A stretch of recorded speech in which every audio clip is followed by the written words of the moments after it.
আসসালামু আলাইকুম।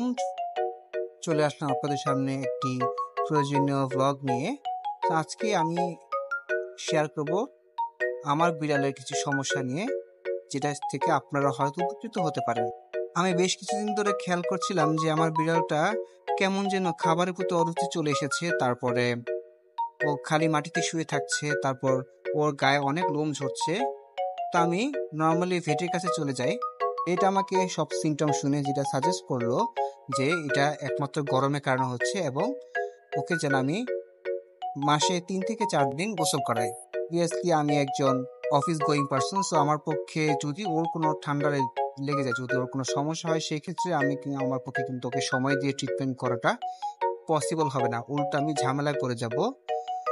একটা বিড়ালের ফ্লু হলে বা ঠান্ডা লাগলে কিন্তু বিড়ালের জন্য লাইফ রিস্ক হয়ে যায়, এবং বিড়ালের অনেক যত্ন নিতে হয়। প্রায় 1 সপ্তাহকে খুব যত্ন নিতে হয়, যেটা হয়তো আমার পক্ষে করা সম্ভব হবে না। সেই জন্য আমি সিদ্ধান্ত নিয়েছি যে ওকে মাসে আমি 2বার গোসল করাবো।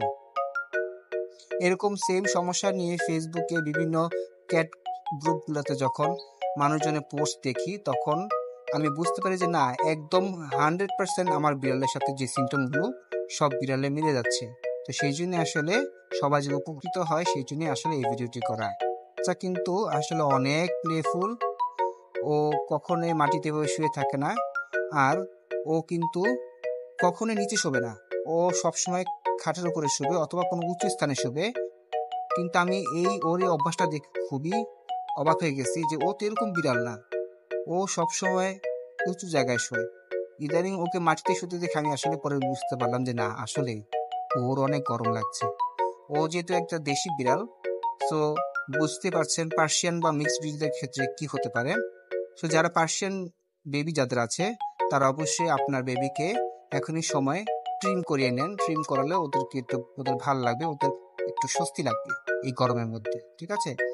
আর ও এইভাবে আমাকে কামড়ায় সারাদিন, আমার সাথে খেলাধুলা করে।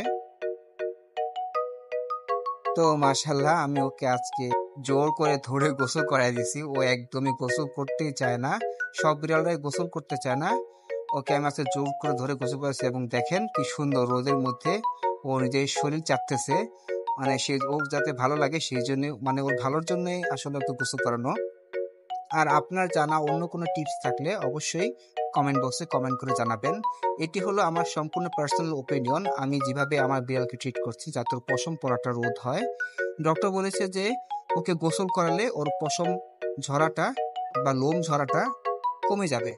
ওর কিন্তু ইদানিং অনেক লোম ঝরছে। দেখি আলহামদুলিল্লাহ কি হয়। আজকে তোকে গোসল করিয়ে দিলাম, দেখা যাক কি হয় সামনে। এবং ওর সমস্যা কি সমাধান হয়েছে কি হয় নাই, এটার আপডেট পেতে আপনারা আমাকে ফলো দিয়ে রাখতে পারেন। সো আজ এই পর্যন্তই। সবাই ভালো থাকবেন এবং আমাকে ফলো দিয়ে রাখতে ভুলবেন না। Tata, bye bye.